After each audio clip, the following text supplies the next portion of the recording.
Well, hey everybody, I'm Paul. Welcome again to the kitchen. So we're up here in Michigan. It's freezing out. And I was thinking to myself, what's one of the things I love to eat, especially for lunch or dinner, that warms you up? Nothing like hot soup.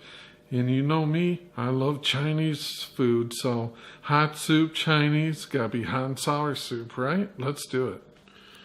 The first thing we want to do is get our can of bamboo shoots, and we want julienne them, which is just fancy talk for saying we want them into thin strips. Now, depending on the brand of bamboo, you've got to be kind of careful. You'll notice some of them, and the camera can't pick it up, some of them are going to be rough. They're really going to be rough to the touch. If that's the case, get rid of it, because that just means it's going to be really tough. The rest of it's good. You could just cut off the end. But what, like this one here is really, it's almost like like a wood type of you're feeling that kind of a roughness, like a grain to it. So what we want to do is cut along the grain. You can do 2 or 3 at a time. And you're just going to slit them into little slits. And you can do each one 2 or 3 times. And they just make it so it's kind of nice when you're eating it. So I got a whole pile of these to do. Okay, and before long, then you see I've got a nice little pile of julienne bamboo.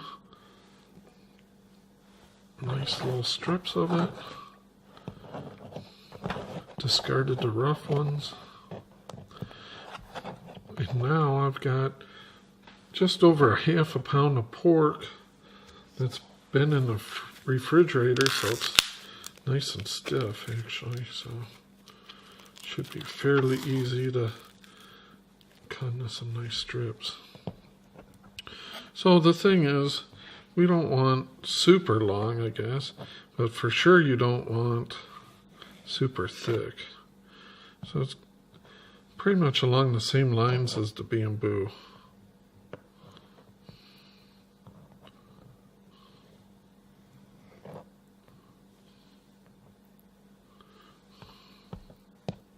So in making this, I'm doing what I think of as kind of like the lazy man version, as far as it's not going to be what you'd say authentic.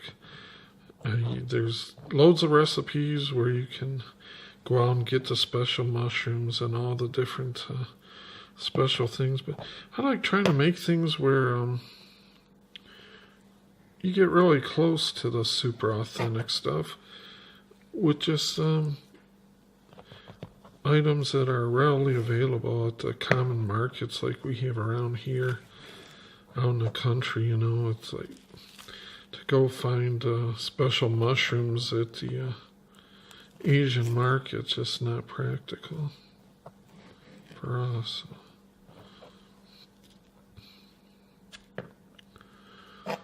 So we like to do it kind of a quick, easy, cheap and simple version if we can. Here I've got 3 green onions. I would recommend probably 2 for most people. 1 I use more because I like a lot of green onions. And number 2, the reason is I only use this much. Then I put this piece in to a little thing of water and grow fresh ones out of these. Will reproduce at least 1 more time. So I'm never out of, I love them. Fresh green onions. Can't be beat, so.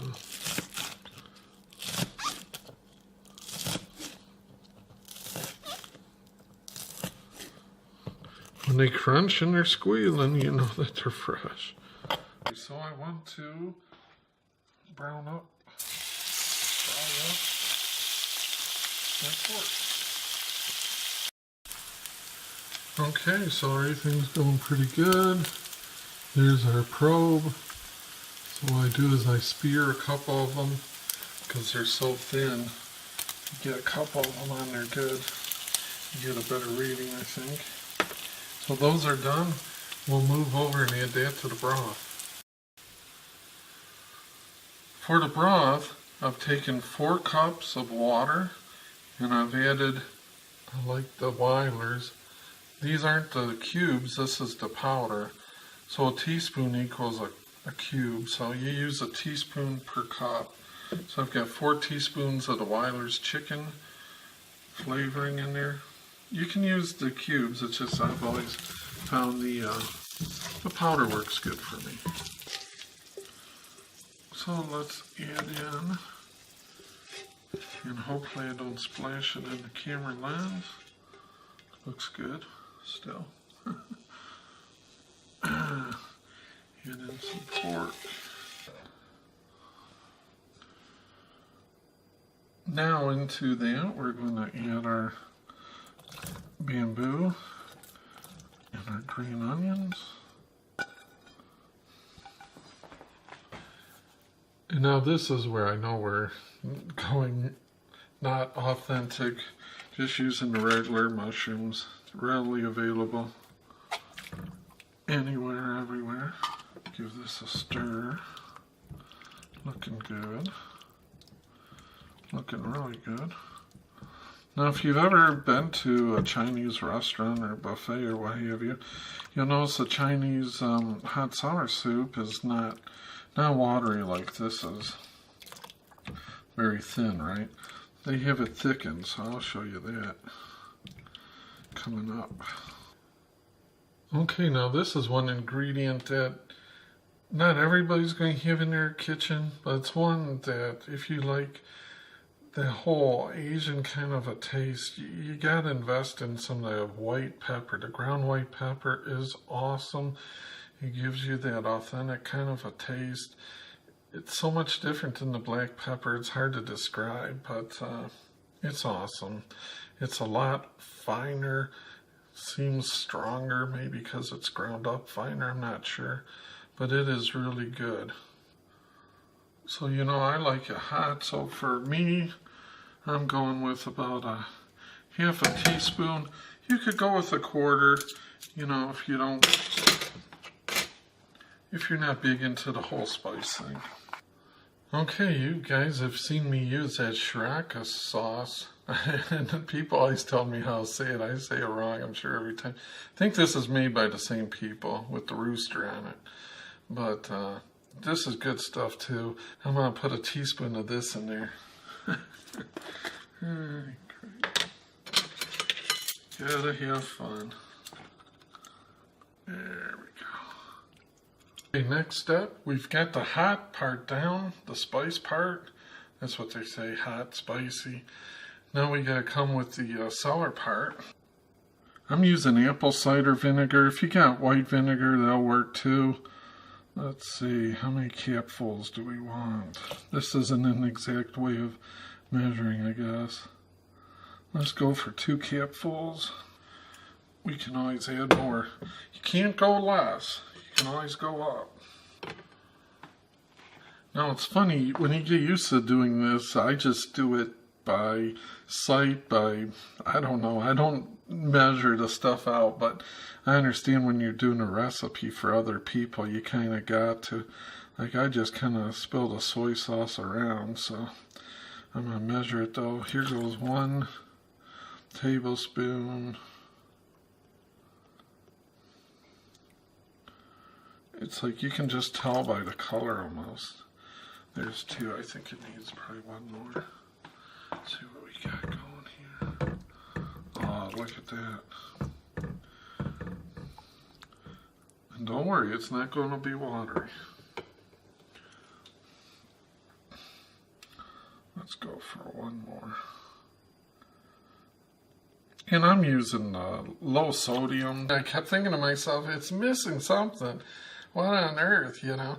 I forgot to cut up the tofu when I was cutting up the vegetables. So now the important thing is you want to use the firm at least. If you use the soft, it just won't hold up in the soup.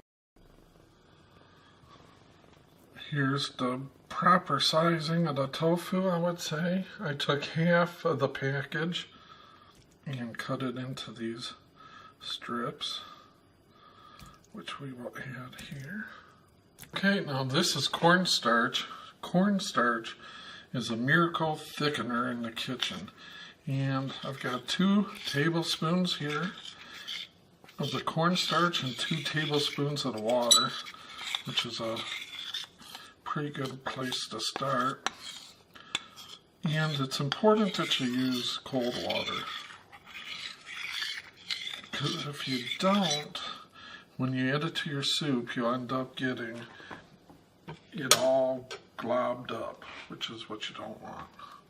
So let's just add this in here.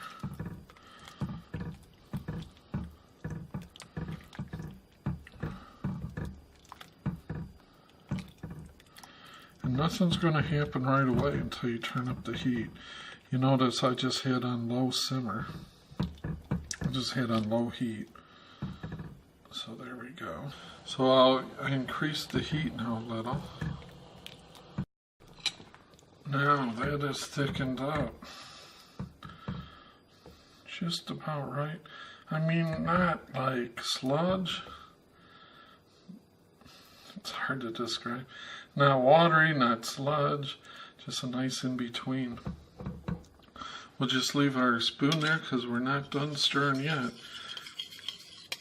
Now I've got an egg that I kind of whisked up, and I'm going to pour that in. And you just want to find, see those wisps? See that? That's what you want. You don't want to just pour it and glob it in. You want those fine wispies throughout. That's how I do it. See those little pieces. Alright, they always say proof's in the pudding. Let's try it out. See the steam rolling off of it? Nice. It's plenty spicy, I'm sure.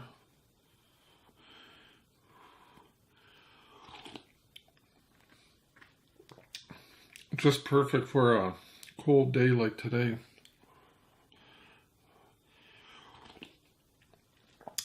I love hot sour soup. I can't quit eating. I'm supposed to close out the video.